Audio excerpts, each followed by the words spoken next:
Till now, we have learned how to display information in a web page. We have also learned how to link different web pages. Now, we will learn how to create a form in web page. Forms are used to accept data from user. Data can be personal information or feedback of users. Accepting data and storing it in a database is not covered, as it is totally different. In this lesson, we will only focus on designing the form of a web page. The form element enables you to define a form. This element is implemented by using the form opening and closing tag. This element should be inside the body element. Inside the body element, you have to use input element. What is this input element? Why it is required? And how to implement this? This question comes in your mind, right? The input specifies an input field where user can enter data. It is the most important form element.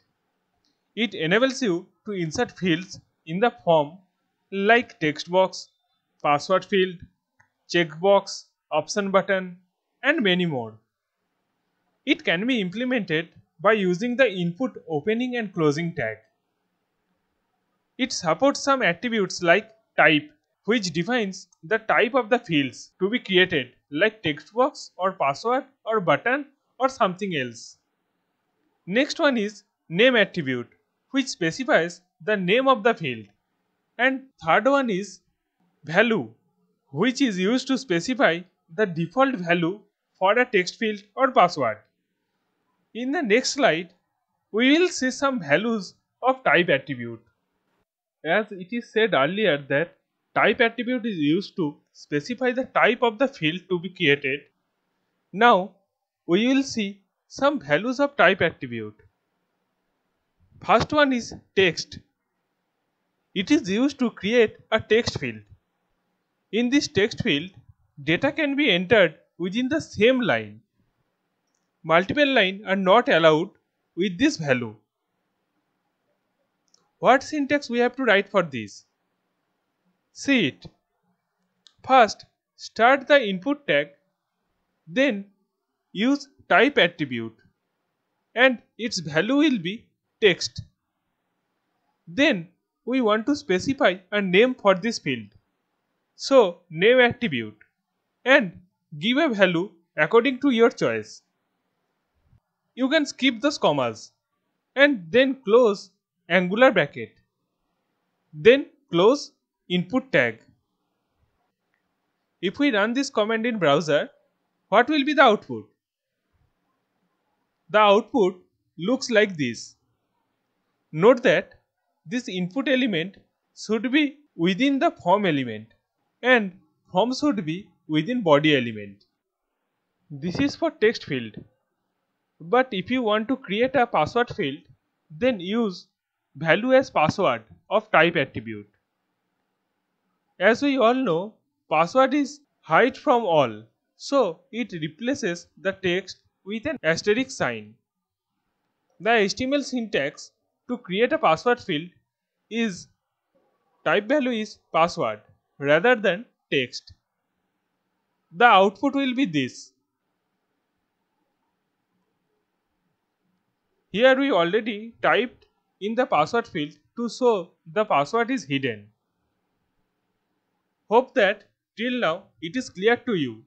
If not, then make it clear up to now. We will see some more values of type attribute in the next slide. Next one is value radio. This one for creating option button. Suppose in a form you have to choose the gender. You will choose either male or female. So you can choose any one out of them. What syntax we have to use? Type is radio. Name is gender. And value given as A. Another one is same as above except value, which is here B. Here in the output, two options male and female is there. If you choose male, then female will not be selected, and if you select female, then male will not be selected. Here female is selected because in syntax for female we write checked after value b. So in the output by default female is checked. Next is checkbox. It is used to create checkbox in HTML form. Check out the syntax for creating checkbox. It's quite similar to radio button. Here type is checkbox and value given as A1, and for another one value is A2. Rest of the code is same as above. Now look at the output of the above code. Difference between radio and checkbox is, in radio, out of the options you can choose any one out of them, but in checkbox you can choose all the options. So here you can choose mobiles and fashions, both of them, or you can choose none of them. Next is submit button. For this you have to pass the value of type attribute as submit. That's all. Now see the result of the code. One thing to know, as it is told previously, that storing the data while pressing the submit button is not covered here, as this is only for designing the HTML with the form. Though we will show you action about rewriting to another page while pressing the submit button in the practical session of the form element. Let's come to our theory. The select element enables you to create a list in a form depending on the specified attribute. This element has to be used with the option element. The select element specifies that the text follows the list. The option element enables you to specify the items of the list created by using the select element. The functionality of select element is similar to unordered list and ordered list element that define a list. The option element is similar to list item element that specifies the list item in a list. Consider the following code. Here start the select tag followed by name attribute, then option tag. Here we have two option tag. After the list is over, close the select tag. The code will display the following output. A drop-down list will appear. From here you can select any one item. Now consider a situation where a customer wants to give descriptive feedback. The text area element enables you to create a field in which the user can enter large amount of text.